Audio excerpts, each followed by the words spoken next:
بندہ آیا تو بڑی انگریزی سٹے. میں کہا میں اتنی انگریزی نہیں پڑھیا تو ماں فخر ہے کہ میں اللہ اور رسول کی زبان پڑھیا. میں کہا تم میرے سے روب جمانا ہے.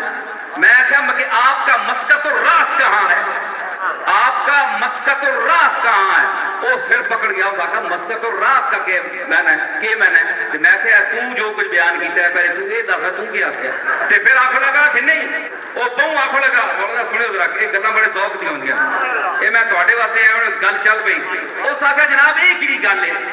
پھر انگریزی میں کہا چل اگے جو تو فکرہ آ تو میرے پیچھے ہے فکرہ آ انگریزی کا. میں کہا تو قرآن دی آیت پڑھ تے میں تیرے پیچھے پڑھنا.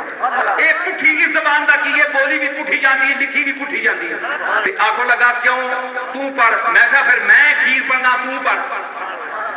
میں پھر امیر خسرو دا ایک قطع پڑھا جڑا انہاں تھتیاں واسطے جڑی لکنت زبان جنہاں دی ہوندی نا انہاں واسطے اس بندے وہ بھی بڑا جینیس تے نابغہ روزگار بندہ سی.